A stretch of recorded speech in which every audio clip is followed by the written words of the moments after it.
name is Dr. Dana Haddad, and I'm an interventional breast radiologist here at Health Bay Polyclinic. As we all know, it's Breast Cancer Awareness Month, October. It's a big month of the year. And we're here to try to give a very important message to all the women out there that it's very important to get screened with a screening mammogram. So unfortunately, breast cancer is a very common disease in our community. Approximately 1 in 8 women will develop breast cancer in their lifetime. So it's very important for all women out there to be aware of their breasts and understand that a screening mammogram can really save lives and prevent this disease from occurring at a later stage. So globally, it is the #1 cause of cancer diagnoses and death. And also in the UAE, it is also the #1 cause of cancer-related diagnosis in women. So it is a problem that is affecting all women globally. And in fact, breast cancer is diagnosed every 19 seconds in the world. So it is a very common and prevalent disease. The good news is breast cancer is very treatable if it's found at an earlier stage. And the best way to do that is if you are regularly screening your breasts. So every woman above the age of 40 should be screening annually with a mammogram. And if you have something called dense breasts, which means you have a lot of breast tissue compared to fat in your breasts, then you might also need a breast ultrasound for supplementary screening. October is Breast Cancer Awareness Month, but breast self-awareness shouldn't just be 1 month in a year, it should be a year-long experience.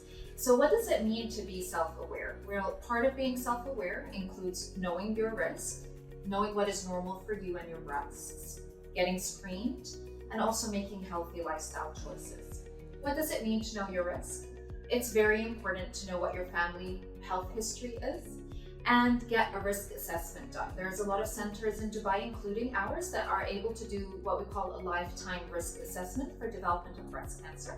And we will ask you several questions in order to assess what your lifetime risk might be. These questions include your age, your height and your weight, your menopausal status, when you had your first period, if you've had children and when you've had your first child, what your breast density is, and we will also take a very comprehensive family history as well. Intermediate risk patients automatically include those who've had a personal history of breast cancer or a very strong family history of breast cancer. And high-risk patients automatically include those who carry a genetic mutation, such as the BRCA1 or 2 gene that we've heard a lot in the media about.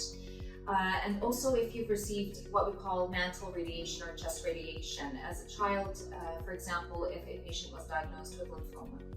What's also important to know is that if a first-degree relative has a genetic mutation, such as the BRCA1 or 2, and you don't want to know your risk, then we will consider you high risk until proven otherwise. What's important to understand about a risk assessment is that your screening recommendations may change. So if you're lower average risk, we do recommend getting a mammogram annually, starting at the age of 40, and getting an ultrasound if you do have dense breasts. If you're in the intermediate risk category, for example, if you have a strong family history, and if the first-degree relative was diagnosed at the age, for example, 40, we would want to start screening you 10 years prior. So we may start mammograms for you at the age of 30. If you're a high-risk patient, we may start screening you starting at age 30 or 35.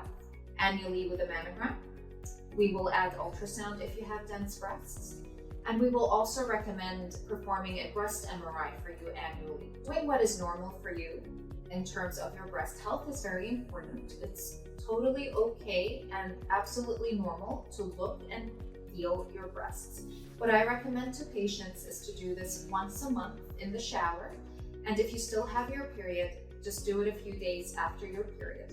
Make sure that you check all the way to the side of your breasts, all the way to the middle of the breastbone, and inch your way up into the underarm area, or what we call the axilla, in order to check if you have any lymph nodes. It's also important to know that you can have breast tissue under the arm as well. So findings may be found under the arm that are breast related. So it's important to check your breasts and the underarm area as well.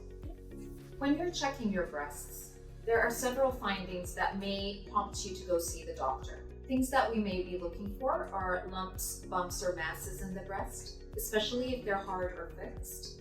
Any skin changes, redness or swelling of the breast. Any nipple changes, such as nipple discharge, nipple inversion, or crusting or itching of the nipple, and any pain that might be persistent and in one particular area of the breast. It's important to know that if a patient is diagnosed with breast cancer, it's not their fault. But there are some things that you can do to help lessen the risk of developing breast cancer. These include making healthy lifestyle choices, such as maintaining a healthy diet, adding exercise to your routine. Also, limiting postmenopausal hormonal use is very helpful. However, if you are having symptoms of menopause and the hormone replacement therapy helps you, it's just important to be aware that it's very important for you to screen your breasts. So there are different modalities that we can use to screen the breast, the most important of which is a mammogram. We will take X-ray pictures of your breasts using specialized technology. And the aim of mammography is to check for any masses, calcifications, or distortion in the breast. When we add ultrasound, the difference between these two modalities is that a mammogram uses X-rays, but an ultrasound uses sound waves in order to make images of the breast. The ultrasound is very useful, especially in dense breasts, because it helps us first see small masses that we might otherwise not see on the mammogram. And it also helps us characterize masses that we might see on the mammogram. So for example, if a mass is a cyst or a fluid-containing mass, or if a mass is solid. A breast MRI uses magnetic resonance imaging in order to make pictures of the breast, and we may recommend this to high-risk patients. It is the most sensitive modality we have, and we will be using a contrast agent that's injected into the vein in order to light up the breast tissue on MRI.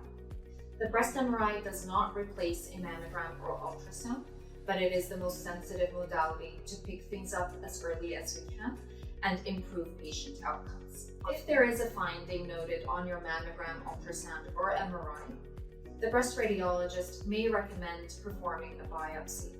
Biopsy is very minimally invasive, and we are able to take tissue samples from the breast, from the areas that we are concerned about, under image guidance. The good news is that it's very minimally invasive, it uses local anesthetic, and most patients just go home with a band-aid. You don't need stitches.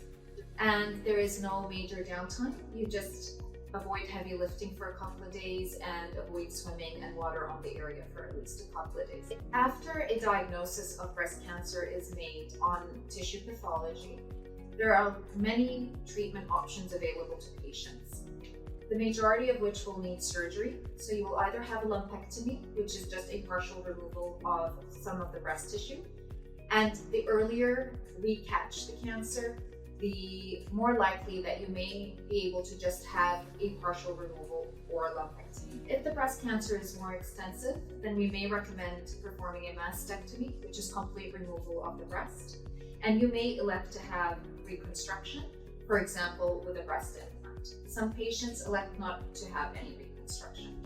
If you've had a lumpectomy, you will probably need radiation therapy to the area depending on the type of breast cancer that is found. And also depending on what we call the receptor status of the cancer and also the oncotype score of the cancer, we may recommend chemotherapy, hormonal therapy, or targeted biologic therapy. Now, we've all heard some horror stories about mammograms, how uncomfortable they are, how painful they may be. There are myths out there that state that mammograms actually cause cancer, but there's no scientific evidence to prove this. Actually, the radiation dose from a mammogram is very small. It's equivalent to about a 3-hour flight on an airplane. So the dosage is not a big problem in the long-term use of mammograms for women. What I'd like to address is some people are afraid of the mammogram because they don't want to know.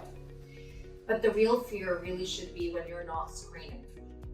Mammograms are empowering. It's an empowerment to women who are taking control over their health in order to make sure that they are healthy and they can take care of their families and seek out their dreams. So we really encourage every woman, especially above the age of 40, to get their mammogram every year.